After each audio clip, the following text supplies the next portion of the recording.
지난 8월 부산대학교에서는 50대의 어느 정규직 교수가 자신이 몸담았던 대학 본관 4층 국기대항대에서 투신해서 자살했습니다.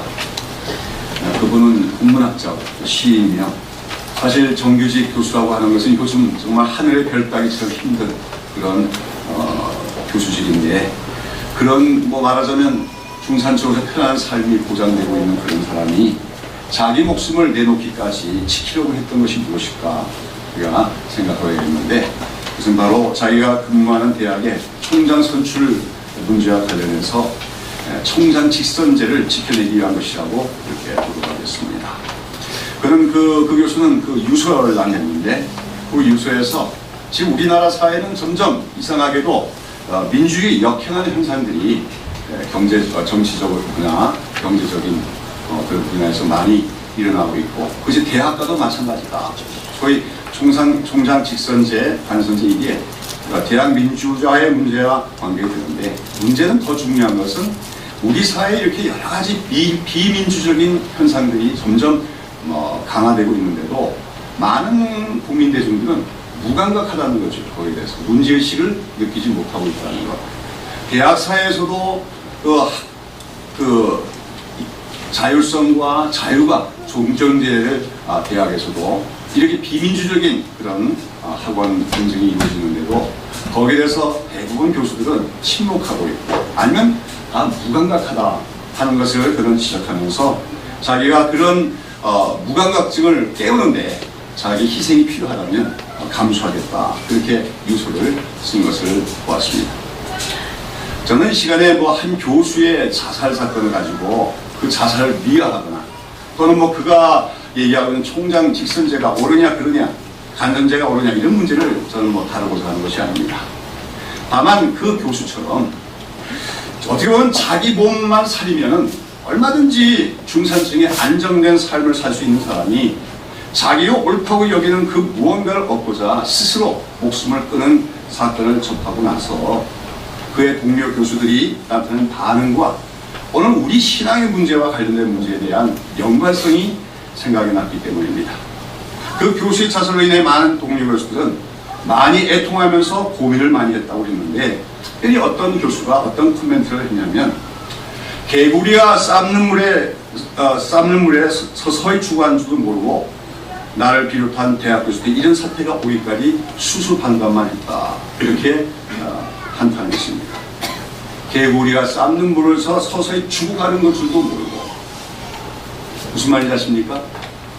한 교수가 목숨을 버린 데 이르기까지 학원 민주화의 문제가 심각해지고 있는 동안에도 대부분의 교수들, 더 많은 교수들은 그런 문제를 자기 문제로 인식하거나 직시하지 아니하고 마치 끓는 물 속에 잠긴 개구리처럼 무감각하게 여기고 바라만 보고 있었다고 하는 지적입니다. 끓는 물 속의 개구리라고 하는 이 표현을 아마 여러분도 잘 아실 줄로 압니다. 끓는 물 속의 개구리, 영어로는 boiling frog 또는 frog in the kettle 이라고 표현하는데, 이 말은 이제 개구리가 가장 좋아하는 정도의 적당한 수월인 물이 든 솥에다가 개구리를 넣어놓고 밑에서 서서히 가열합니다. 빨리 가열하는 것이 아니라 서서히 가열을 하면은 그 물의 온도가 점차 상승해 가는데, 개구리는 이제 그 솥안에 있으면서 처음에는 그 물의 온도가 자기에게 맞기 때문에 그냥 편안하게 느낀다는 거죠.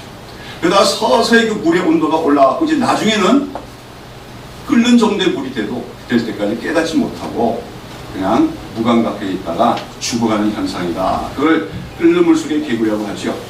근데 현대 생물학자들의 일부 선배들의 보고에 따르면 실제로 이런 실험을 해보니까 대부분 개구리는 튀쳐나왔다, 그렇게 보고를 하기도 합니다. 그러나 또 19세기에 해졌던 이 말이 이제 19세기부터 나온 거니까 거기 실험해 보면 실험 결과에서는 실제적으로 그 끓어가는 물, 서서히 온도가 올라가서 끓는 물 속에서 실제로 죽어가는 개구리가 있었다 하는 보고도 있다고 합니다. 여러분, 만약에 애초에 이미 뜨거워진 물에 개구리를 넣었으면 어떻게 했을까요? 풀리면서 튀쳐나왔을 것입니다. 그러나 문제는 무엇입니까? 그 수온을 서서히 올려준다고 하는 거예요. 못 느끼도록 조금씩 올려주면은 오히려 개구리는 그 상승한 온도를 느끼지 못하고 편안하게 느낀다는 거죠. 그러다가 나중에는 전혀 그 외부의 변화를 감지 못하고 마침내 죽게 될 수가 있다는 거죠. 여러분, 이러한 끝넓은 속의 개구리에게는 오늘 우리 인간들도 어떤 급격한 충격이나 변화, 이런 게 일어나면 깜짝 놀라서 그 위기감을 느끼고 뭔가 대응하는 자세를 취하지만 아주 서서히 우리 주변에서 우리 삶에서 일어나는 서서히 일어나는 변화에는 대부분 사람들이 그 위험을 감지하지 못하고 아무런 반응도 하지 않고 무관심한 경우가 많게 됨을 교훈해 준다고 할 수가 있습니다. 저는 부산대학교의 한 교수의 자살 사건 앞에서 어떤 교수가 그처럼 교수들이 끓는 물 속에 개구리와 같다고 고백을 했습니다만 사실 이것은 우리 기독교 신앙의 세계에서는 더 자주 발견되는 현상이고 또 대단히 중요한 신앙적 위기를 보여주는 그런 비유라고 하지 않을 수가 없습니다. 오래전에 미국의 교회 성장학자인 조지 바더는 현대 문명 속에서 살아가는 크리스찬의 모습을 두고도 바로 이런 끓는 물 속의 개구리와 같다, 그렇게 비유를 하기도 했습니다만 저는 30년간 교역자로서 교회 사역을 해오면서 우리 교회에 대해서 늘 진단해 보고 있었습니다. 그 가운데 최근 5, 6년간에는 더욱 절실하게 나 자신과 우리 한국교회와 우리 교회들이 바로 끓는 물 속에 개구리처럼 되는 것이 아닌가 스스로를 돌아보지 않을 수가 없게 됐습니다. 한국교회 전체가 지금 그런 개구리와 같은 상태가 아닌가, 이미 그 수원이 위험 지경에 이르는데도 깨닫지 못하는 그런 상태가 아닌가. 그리고 대단히 뼈아픈 이야기입니다만 우리 새벽에 있을 교회도 그런 끓는 물속의 개구리와 같은 심드럼을 보이는 것은 아닌가 생각하지 않을 수가 없습니다. 금년도 제가 교인 수련을 마친 날 저는 성도 여러분에게 이렇게 물었습니다. 여러분 안녕하십니까? 제가 그 질문을 드렸습니다만 여러분 정말 지금 여러분 안녕하십니까? 우리 여러분 평안하십니까? 우리가 예배를 시작할 설교를 때마다 샬롬 인사합니다만 평안이라고 얘기합니다만 정말 여러분 평안하십니까?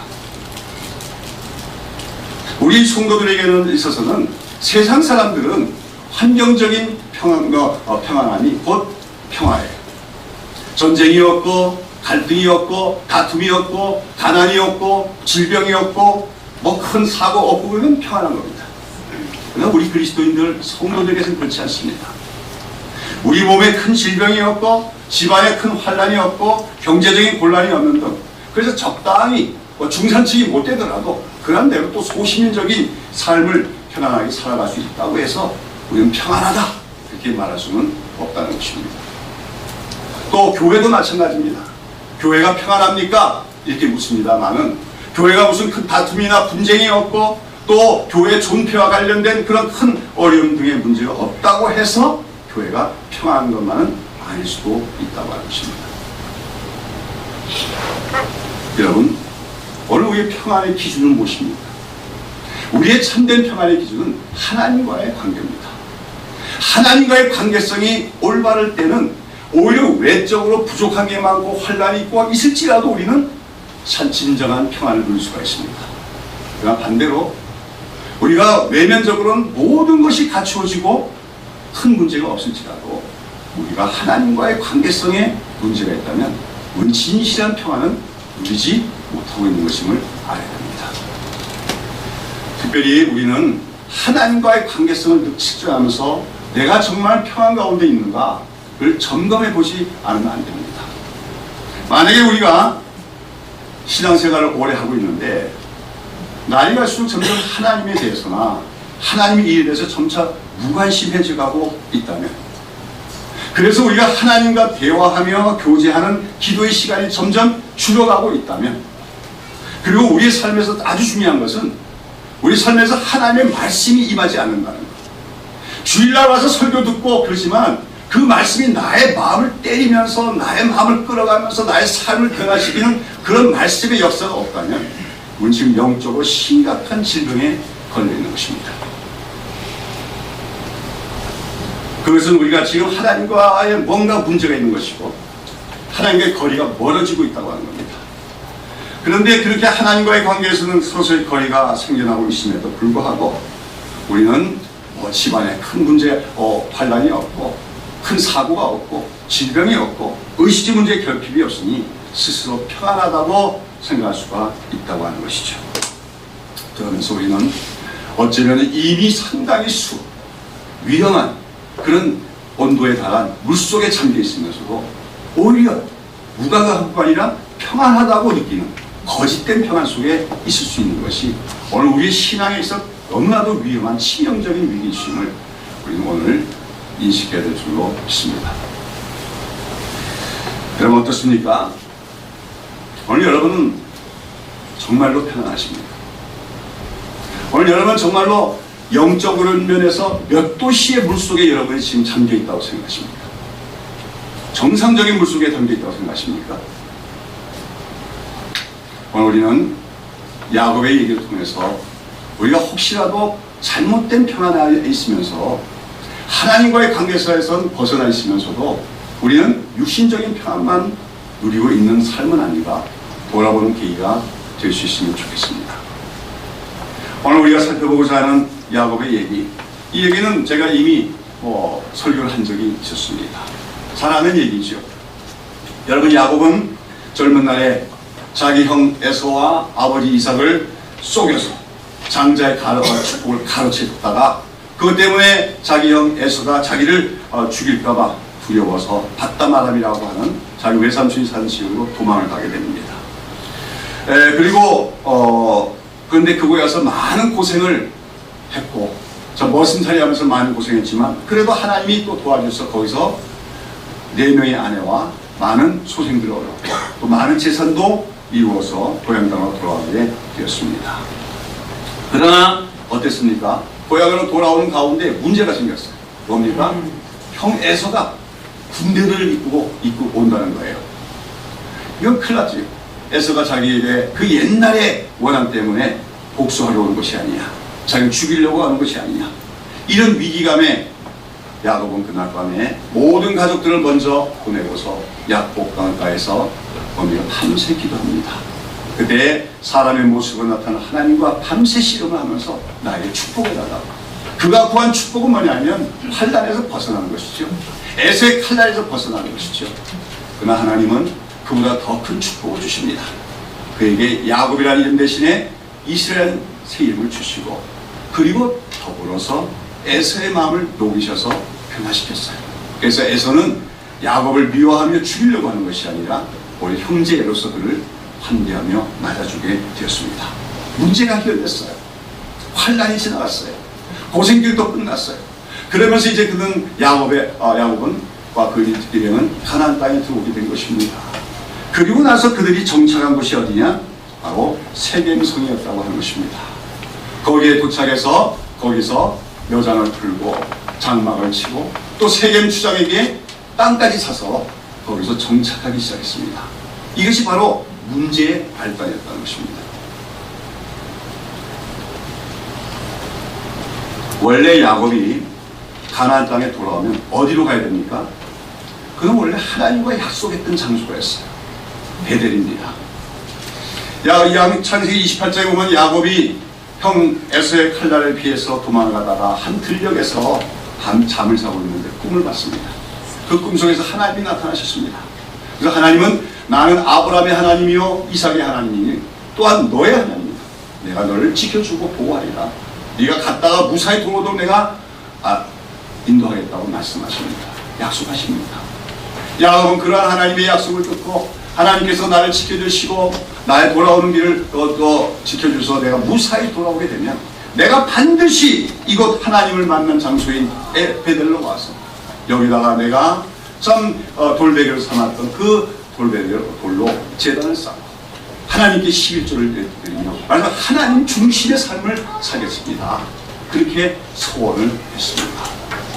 그리고 세월이 지났습니다. 하나님은 신실하게 약속을 지켜줬습니다. 그를 지켜주셨습니다.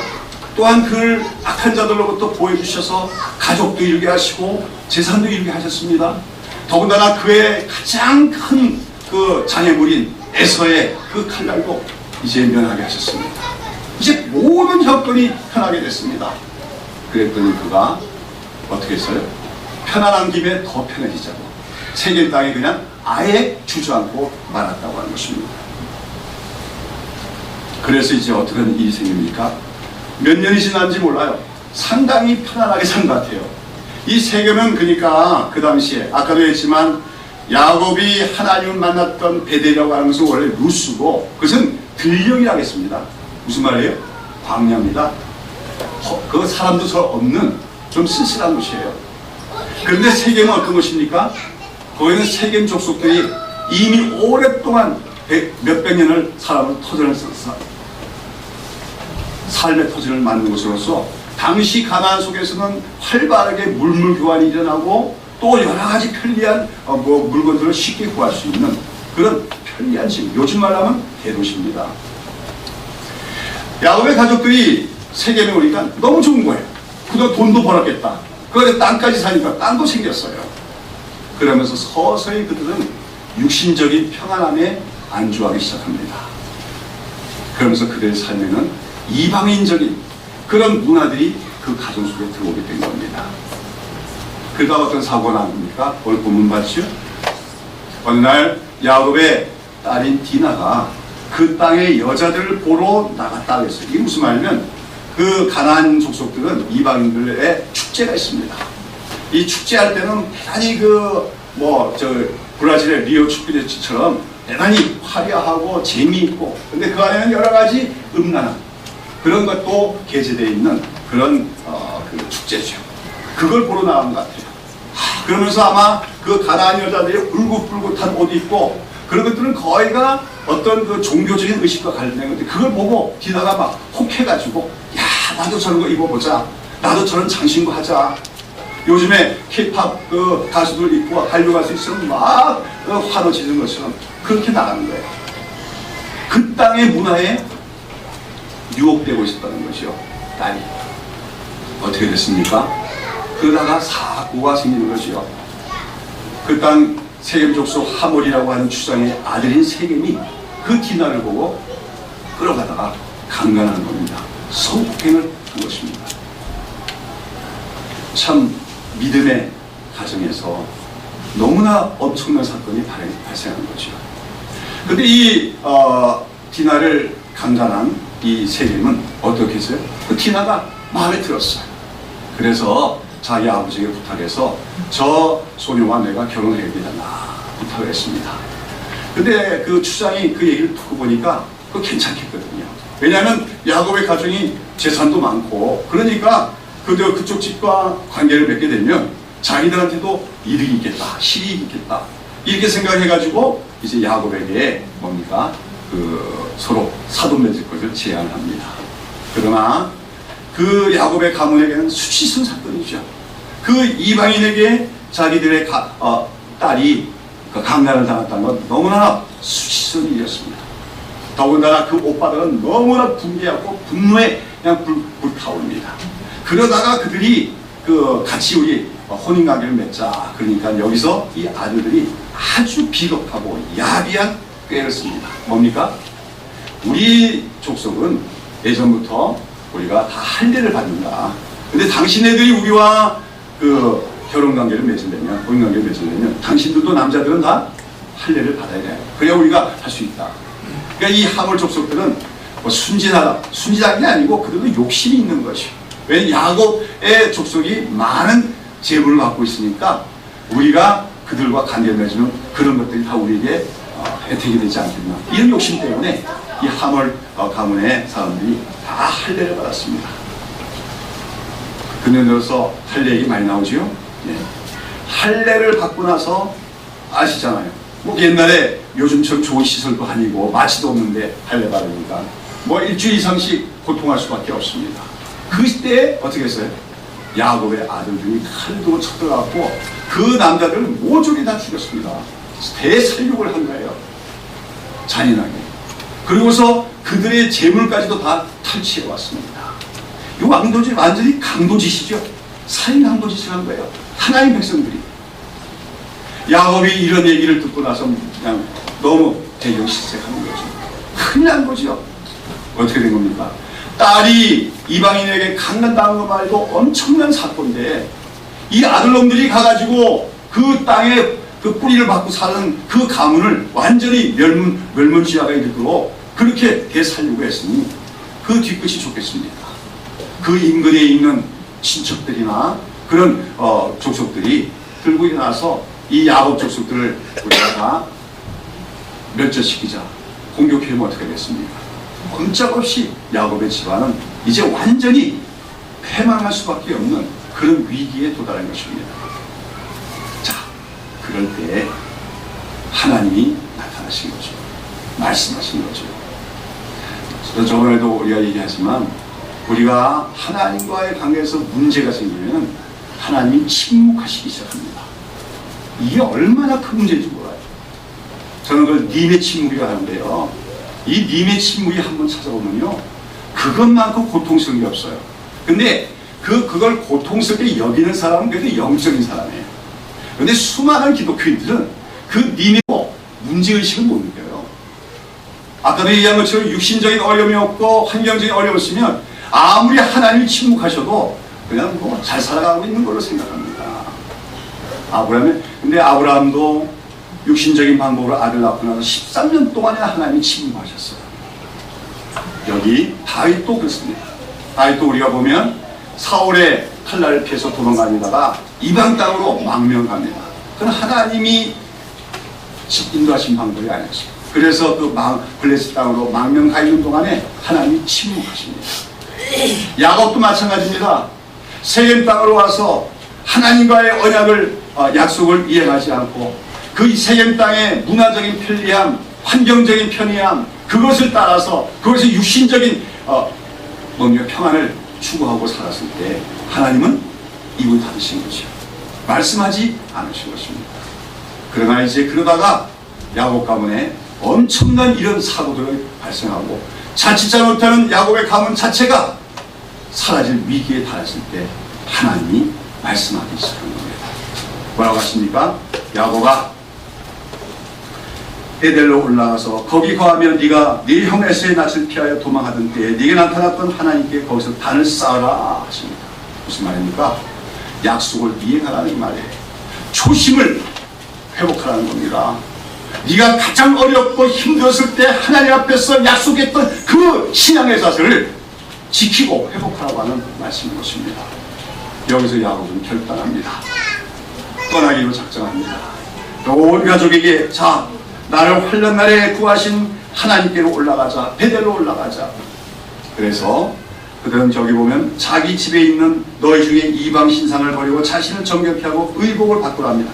4절은 그래서 그들이 이방 신상과 귀에 있는 고리를 야곱에게 준지라 그걸 다 산수의 나무에 묻었다는 거예요. 무슨 말입니까? 야곱의 가문이 밧다마임에 사는 동안 또 세겜에 사는 동안에 그 가정 속에 너무나도 이방적인 이방인들의 문화가 너무 많이 들어와 있었던 거예요. 우상의 신들도 들어와 있었던 거예요. 그 결과 이 가정은 지금 이런 환난 날에 도착한 것입니다. 왜요? 육신의 편안을 줬다. 여기서 야곱은 깨달았습니다. 우리가 얼마나 그동안 하나님과 멀리 가 있었는가. 가족들에게 모든 더러운 것은 버리라고 합니다. 돈 가치가 있는 건데 금부치, 은부치 아낌없이 다 버려서 상수나무와 다 묻어버리고 출발합니다. 그리고 예전에 하나님과 만나겠다고 하나님께 경배하겠다고 약속한 베델로 올라갑니다. 아까도 말씀드렸죠. 그 베델은 황량한 곳입니다. 사람이 인적이 드문 곳입니다. 광야와 같은 곳입니다. 그러나 거기 가서 그는 거기서 약속대로 제단을 쌓고 하나님께 예배를 드림으로써 다시 새롭게 하나님 중심으로 살아가는 언약 백성의 조상으로서의 신앙을 회복할 수가 있었다고 하는 것입니다. 여러분, 야곱은 복이 있는 사람이에요. 왜 그래요? 하나님이 그에게 환난을 주시기 때문에 그 복이 있는 사람입니다. 제 말 이해하겠습니까? 일생 동안 그가 편안하게 살도록 복 주셔서 복이 있는 게 아니라 그가 하나님과의 관계에서 멀어져 갔을 때, 거짓된 평안 속에 있을 때, 육신의 평안을 추구하고 살았을 때 하나님께서 그를 돌이키시기 위하여서 마치 끓는 물속에 있으면서도 무감각하게 살아가는 있는 개구리를 일깨우듯이 하나님께서 환난을 통하여 그에게 말씀하신 것입니다. 일어나라! 깨어라! 너는 결코 지금 평안한 것이 아니다. 너의 평안은 나와의 바른 관계 속에서만 가능하다고 하나님 말씀하셨고, 그러한 깨달음을 주기 위해서 인간은 말 안 들어요. 잘 좋게 말할 때 들을 수 있는 사람이 지혜로운 사람이에요. 예, 우리가 자식을 키워봐도 마찬가지예요. 지혜로운 자식은요, 한두 번 말하면 벌써 알아듣습니다. 한두 가지 얘기하면 서너 가지 그 다음에 있는 거 말하지 않아도 알아서 이해합니다. 이 지혜로운 아이들이에요. 근데 어떤 놈은 하나 둘 가르쳐도 듣질 않아요. 셋넷을 더 얘기할 수가 없어요. 가르치고 가르쳐도 또 반나 말하고 아니라 그러고, 그러다가 결국은 그것 때문에 문제가 생기고 후유증이 생기고, 그래서 참담하게 고통을 맛봐야 그제서야, 그래도 그대에서라도 깨달으면 다행이지. 그래도 끈끈에 못 갖는 그런 철없는 사람도 있지요. 근데요, 야곱만 하더라도 하나님이 말씀으로서만은 그를 돌이킬 수 없을 때, 딸이 강간을 당하고 또 아들들이 살인 강도처럼 되고 하는 그런 어마어마한 사건을 통해서 하나님은 야곱을 일깨우셨습니다. 그리고 그로 말미암아 야곱은 다시금 초심의 자리로, 하나님과 만났던 그 자리로, 하나님 중심의 자리로 돌아갈 수가 있었는데, 그처럼 끓는 물 속에 있는 개구리처럼 영적으로 죽어가고 있는 그를 하나님께서 환난을 통해서라도 일깨우셨다는 것, 그것이 바로 야곱이 복 있는 사람이시다 였다 하는 것을 우리가 기억해야 될 줄로 믿습니다. 오늘 여기 기록된 이 야곱의 얘기는 사실 오늘 수많은 기독교인들 얘기입니다. 수많은 기독교인들이 야곱의 삶의 전체를 알 때가 많습니다. 가난하고 힘들고 환난이 있고 어려울 때는 하나님께 간절히 기도합니다. 우리 한국교회는 예전에 기도 많이 하던 교회입니다.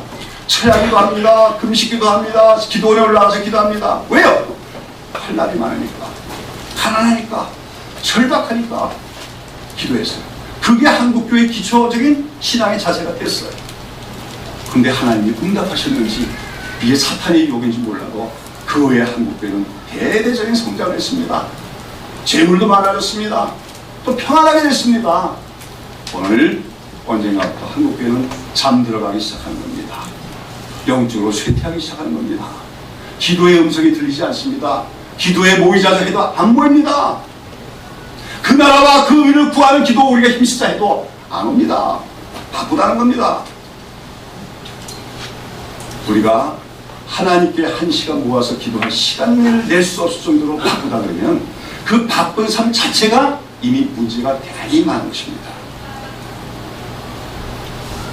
그런데 이처럼 환난 때는, 야곱이 환난 때 하나님께 부르짖었잖아요. 하나님 만나서 해결됐잖아요. 그러나 평안해지니까, 육신이 평안해지니까 영적으로 잠들었던 야곱의 얘기처럼 오늘 한국교회 대부분이 영적으로 잠들어가고 있고 무감각하게 되고 있다는 것이 오늘 우리 시대에, 지금 바로 오늘 2015년이라는 시점에 한국교회에 너무나도 심각한 문제라는 것을 깨달아야 되는 것입니다. 여러분, 아까도 말씀드린 것처럼 왜 야곱이 복 있는 사람이냐면, 그가 잘못된 평안에 빠져 있을 때 그런 어마어마한 사건을 하나님께서 일으켜서 정말 아프지요. 그러나 그걸 통해서라도 그를 일깨우셨기 때문에 야곱은 복 있는 사람인 것입니다.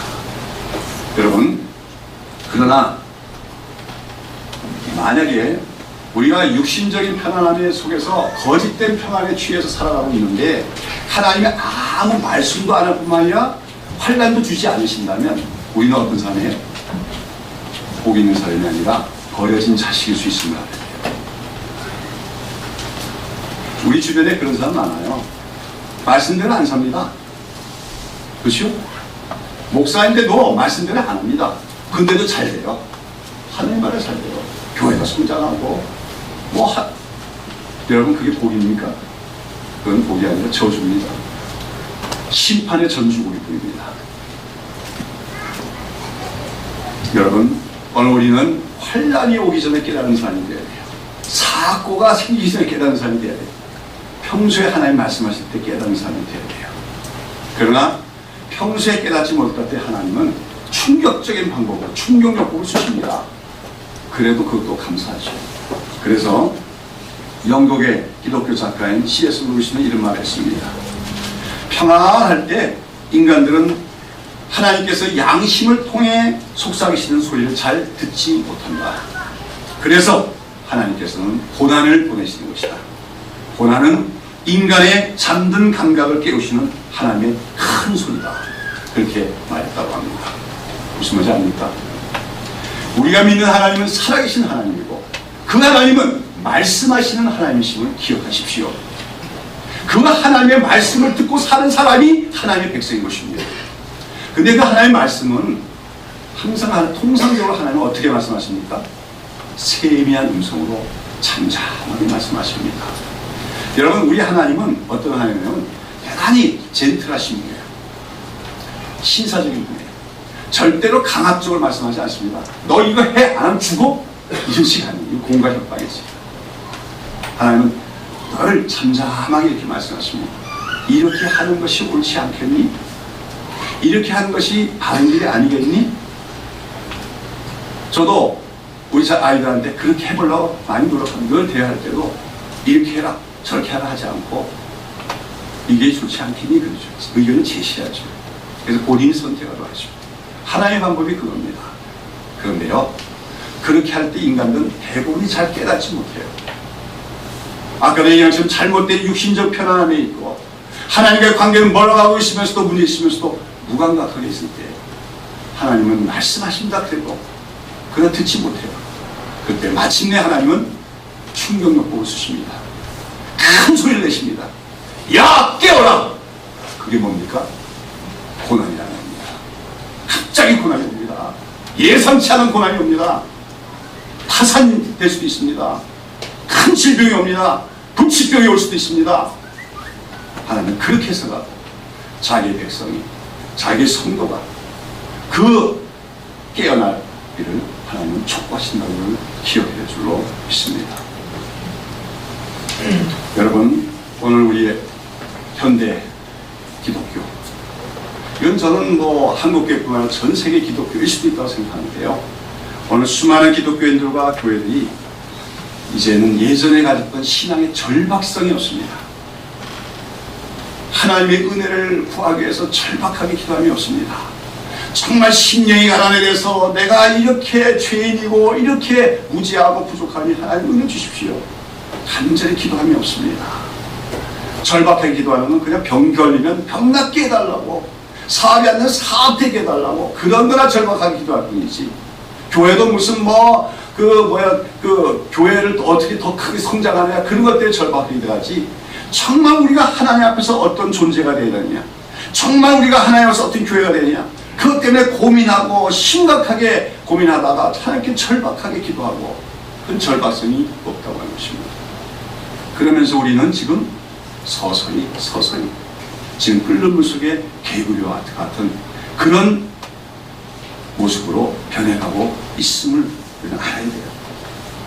우리가 알아야 할 것은 오늘날 우리가 살고 있는 시대는 결코 평안한 시대가 아니라는 걸 아십시오. 전쟁이 없고 가난이 없고 그러니까 평안하다 착각하지 마십시오. 여러분, 이 시대의 교묘한 마귀 작전은 외형적으로 환난을 갖다 주는 것이 아니라 오히려 우리에게 거짓된 평안을 줌으로써 우리를 영혼을 잠들게 하는 것이 이 시대의 마귀의 고등 전술이라는 걸 우리가 알아야 됩니다. 기독교 종말론이라는 게 있는데 이 세상의 끝날에는 어떤 현상이 일어날 것인가? 예수님 재림하기 전에 어떤 일이 있냐? 그러면 통상적으로 우리나라의 많은 목사님들이 뭐라면 대환란이 있을 것이다. 예수님 재림 직전에 적그리스도가 나타나가지고 666표를 주고 그 안 받으면 끌고 가서 고문을 하고 형벌을 주고 그런 식의 기독교에 대한 외형적인 대핍박이 있을 것이라고 얘기합니다. 근데 저는 노입니다. 그렇게 보지 않아요. 그건 사탄을 이해하지 못해서 그래요. 사탄의 전술은 바뀌었습니다. 사탄은 더 이상 환란을 통해서 사람들을 노무게 하지 않습니다. 왜냐하면 기독교 역사가 입증하는 것은 환란이 있다고 해서 기독교인들이 신앙을 포기하는 사람은 없다는 거예요. 물론 거짓된 자들은 환란이 오면 다 떠나가죠. 그러나 진실한 신앙을 갖고 있는 사람은 환란 때 오히려 하나님께 더 붙습니다. 하나님 붙듭니다. 더 본질적인 신앙으로 돌아갑니다. 사탄이 그걸 깨달았어요. 이제. 그래서 작전회가 이뤘어요. 이제는 우리가 고등전술을 주자. 그게 뭡니까? 평안함을 주셔서 그래요. 평안하게 잘 예수 믿게 살자. 그래서 살도록. 예수 못 믿게 하는 게 아니라 적당히 믿도록 합니다. 대충 믿도록 합니다. 그러면서 환난을 주지 않는 것이 마귀의 전술일 수가 있다는 거죠. 그런데 그러면서 우리 주변의 사회는 어떻게 합니까? 나이 갈수록 범죄가 많아지고 있습니다. 성범죄가 많아집니다. 이혼율이 높아집니다. 자살률이 높아가고 있습니다. 알코올 중독이 넘어가십니다. 죄악의 물결, 죄악의 온도는 점점 상승하고 있는데도 우리의 도덕적인 감각은 무감각해져 가고 있고, 우리의 영적으로는 생명력을 상실하면서 우리는 그걸 감지도 못하는 거예요. 그러면서 아까 얘기한 것처럼 육신의 어려움이 없고 환경적인 어려움은 대체 뭐 이 정도는 되지. 자족이 아니라 그것은 뭐예요? 무감각입니다. 그것은 끓는 물 속에서 놓여있는 개구리의 어리석음과 같은 거라고 보는 것이죠. 제가 여러 달 전에 불법의 시대가 오는가 하는 제목으로 말씀을 드린 것을 기억하실 것입니다.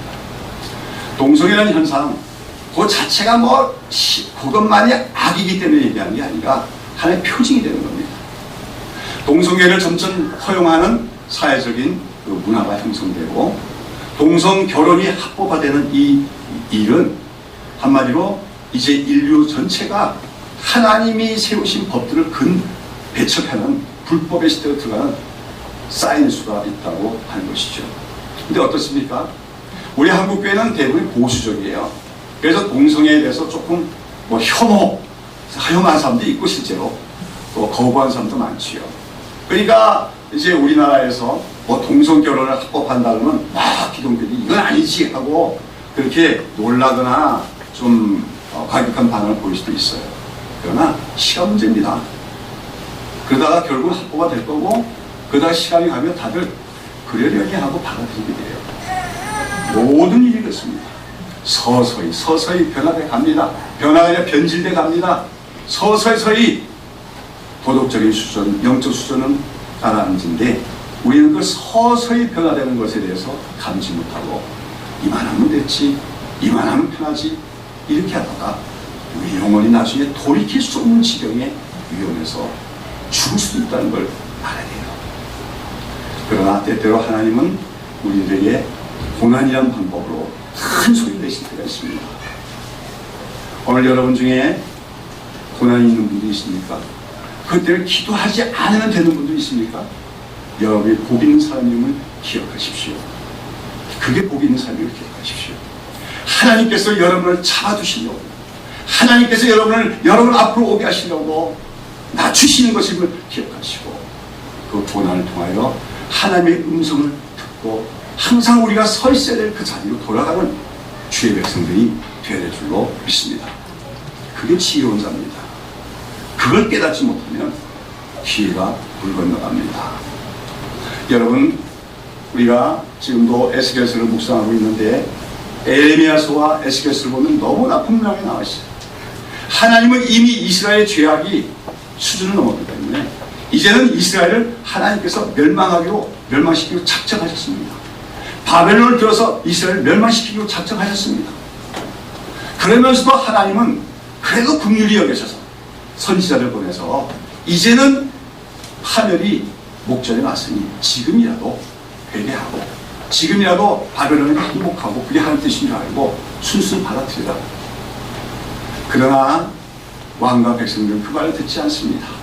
그 시대를 나중에 결국 바벨론에서 이스라엘 참혹한 파멸을 당하죠. 성 안에서 3분의 1이 전염병과 기근으로 굶어 죽습니다. 그 다음에 3분의 1이 바벨론 군들에게 칼에 맞아 죽습니다. 그 나머지 3분의 1이 도망가다가 또 죽임을 당합니다. 인류 역사상 그렇게 참담한 멸망이 없어요. 하나님의 백성이라고 하는 그 이스라엘과 예루살렘이. 그런 끔찍한 파멸을 유도한 사람이 있습니다. 그게 누군지 압니까? 거짓 선지자들입니다. 그 시대에 거짓 선지자들이 많이 있었습니다.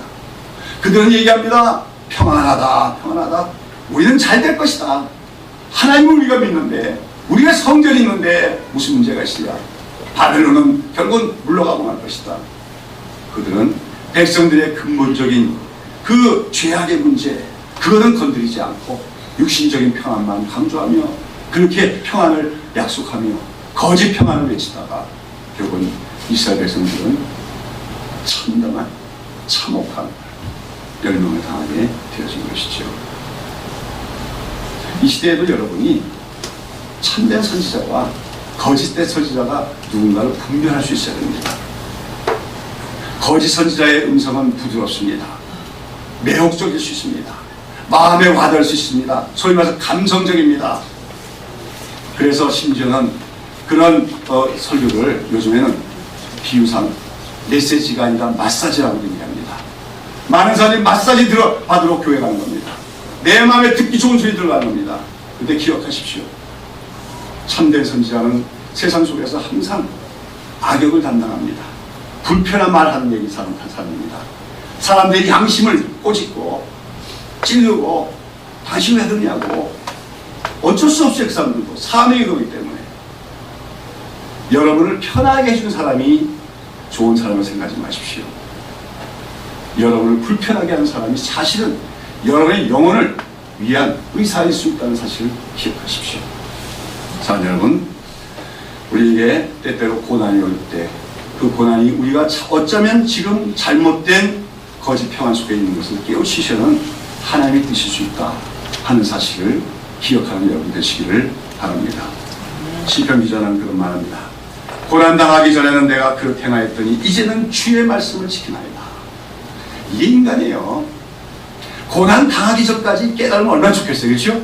고난이 막상 다치고 나서야 아차 싶어서 하나님 잘못됐어요, 용서해 주세요 뭐 이렇게 하기 전에 평소에 하나님이 잠잠히 말씀하실 때 들으면 얼마나 좋겠습니까? 근데 그게 안 돼. 시편 기자도 그래요. 그래서 고난 당하기 전에는 내가 그렇게 하였더니 그러나 이제는 주의 말씀을 지키나이다. 고난 당한 것이 내게 유익이라 이로 인한 은혜를 배우게 되었나이다.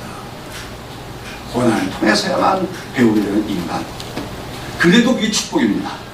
그런 고난을 통해서도 우리가 깨달음을 받고 특별히 우리가 거짓 평안을 깨뜨리고 하나님 앞에 설 수 있다면, 하나님께 더 가까이 나갈 수 있다면 그것이 참된 복음을 깨닫는 우리가 될 줄로 믿습니다. 말씀 마칩니다.